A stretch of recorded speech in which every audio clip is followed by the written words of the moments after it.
Vajda életművében egy nagyon körülhatárolható, vagy tulajdonképpen egy nagyon enigmatikus időszakból származik. Párizsban készülhettek ezek a művek, amik tulajdonképpen fotómontázsok. Most a fotómontázs alatt több mindent lehet érteni.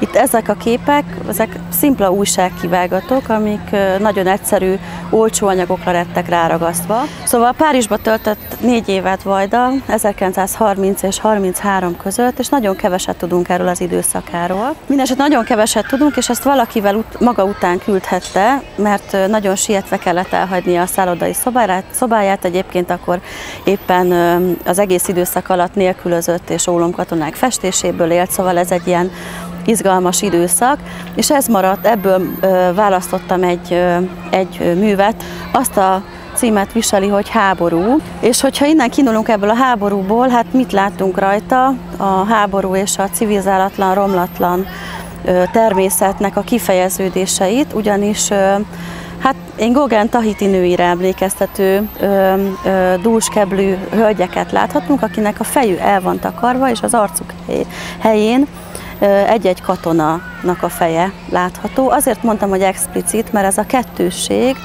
a civilizáció és az ember megjelenésével való pusztítás, illetve a romlatlan természet, ez végigvonul, de én azért nem szűkíteném le ennek a műnek a jelentéstartalmait ilyen szűk mezőkbe. Hogy a vizualitáson keresztül valamilyen tartalom érkezik hozzánk, ez jelesül egy tömegmédia, vagy egy médiából, azaz újságokból származik.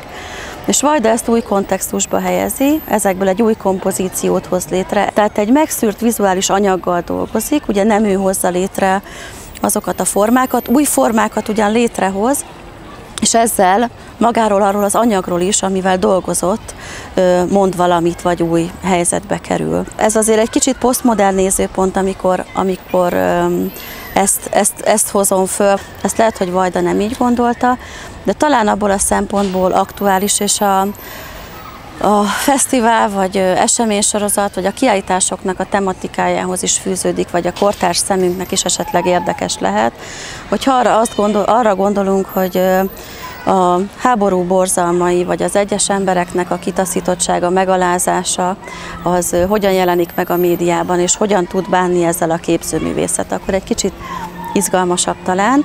Itt magyarul is lefordították Susan Sontagnak a szenvedésképeit, ami nagyon nagy hatással volt képzőművészekre is, és azzal foglalkozik, hogy a médián képein keresztül mennyire fogadhatjuk be másoknak a szenvedését vagy fájdalmát. Ez egyébként a testi szenvedés, illetve a fájdalomnak az ábrázolása az európai művészet történetében nagyon nagy hagyománnyal bír. Ugye, ha Krisztus fájdalmaira gondolunk, akkor ott az elsődleges, hogy az együttszenvedésnek a témáját fölveti. Hogyan tudja megteremteni a képzőművészeti alkotás azt, hogy átérezzük mások fájdalmát, azonosuljunk a másik emberrel. Azt gondolom, hogy ha ebből a szempontból nézzük Vajda művét, itt akár ezeket a végleteket, amik egyébként egy nagy univerzális egészbe, egy globalitást kap, tehát globálisan gondolkozik Vajda, globális értelmet nyújt, akkor pont egy példa arra, hogy hogyan lehet ezt megteremteni. Ennek a